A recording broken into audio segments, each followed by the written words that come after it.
जब तक आत्मा दर्पण दिखाना बंद नहीं करती, हैवान के भी फिर से इंसान बनने की संभावना बनी रहती है। एक राजकुमार ने बुद्ध से दीक्षा ली।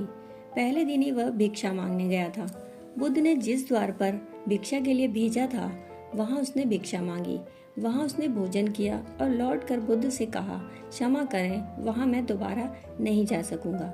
बुद्ध ने पूछा, क्या हुआ? राजकुमार ने विस्तार से बताया, जब मैं भिक्षा के लिए गया तो 2 मील का फासला था। रास्ते में मुझे वे भोजन स्मरण आए जो मुझे पसंद है। जब मैं उस द्वार पर गया तो उस घर की स्त्री ने वही भोजन बनाए थे। मैं हैरान था।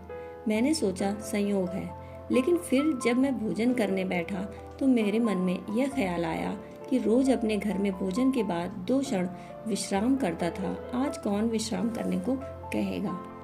जब मैं ये सोच ही रहा था, तभी उस गृहिणी ने कहा, बनते अगर भोजन के बाद 2 क्षण विश्राम करेंगे तो मेरा घर पवित्र हो जाएगा। तो मैं हैरान हुआ। फिर भी मैंने सोचा कि यह भी एक संयोग ही होगा। फिर मेरे मन में यह ख्याल उठा कि आज ना अपनी कोई शैया है, न कोई पंखा है। दूसरे का छप्पर और दूसरे की दरी, दूसरे की चटाई पर लेटा हूँ। और तभी उस गृहिणी ने कहा, भिक्षु, न शैया आपकी न मेरी। तब मैं घबरा गया। अब संयोग बार बार होने मुश्किल थे। मैंने उस स्त्री को कहा, क्या मेरे विचार तुम तक पहुंच जाते हैं? क्या मेरे भीतर उठने वाले ख्यालों से तुम परिचित हो जाती हो? उसने कहा, निरंतर ध्यान करते करते मेरे अपने खुद के विचार शून्य हो गए हैं, इसलिए अब दूसरों के विचार भी दिखाई पड़ते हैं। तब मैं घबरा गया और भाग आया हूँ। कल मैं वहां नहीं जा सकूंगा। बुद्ध ने फिर पूछा तो झेपते हुए राजकुमार ने बताया, उस सुंदर युवती को देखकर मेरे मन में विकार भी उठे थे। उसने वे भी पढ़ लिए होंगे। मैं किस मुंह से वहां जाऊं? कैसे मैं उस द्वार पर दोबारा खड़ा होऊंगा? बुद्ध ने आदेश दिया, वहीं जाना होगा। यह तुम्हारी साधना का हिस्सा है। मजबूरी थी। उसे दूसरे दिन फिर जाना पड़ा, लेकिन दूसरे दिन वही आदमी नहीं जा रहा था। पहले दिन वह सोया हुआ गया था रास्ते पर। पता भी न था कि मन में कौन से विचार चल रहे थे। दूसरे दिन वह सजग गया, क्योंकि अब डर था। वह जब उसके द्वार पर गया तो क्षण भर ठहरा। सीढ़ियां चढ़ने से पहले अपने को सचेत कर लिया। उसने भीतर आंख गड़ा ली। बुद्ध ने कहा था, भीतर देखना और कुछ मत करना।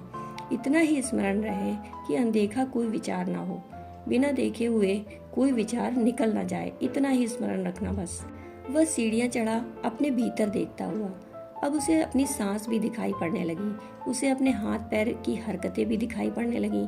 उसने भोजन का एक कौर उठाया तो उसे दिखाई पड़ा जैसे कोई और भोजन कर रहा था और वह देखता था। इस चीज से उसे बड़ी खुशी हुई। फिर वह निरपेक्ष बना भोजन करता रहा। उसके मन में उस समय भोजन के अतिरिक्त कोई अन्य विचार आए ही नहीं। वह खुशी से नाचता हुआ निकला। जब हम अपने दर्शक स्वयं बनेंगे तो अपने भीतर 2 तत्व हो जाएंगे, एक जो क्रियमाण है और दूसरा जो केवल साक्षी है।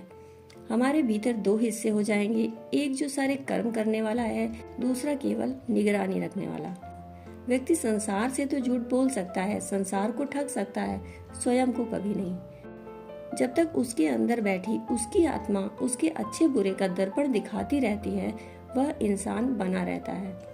जिस दिन व्यक्ति की आत्मा उसे आईना दिखाना बंद कर देती है, समझिए वह हैवान बन चुका। विचारक बनने से लाभ नहीं है। विचार को समझने वाला, उसको तोल मोल कर अपनाने वाला बनना चाहिए। दोस्तों, कहानी सुनने के लिए आपका बहुत बहुत आभार।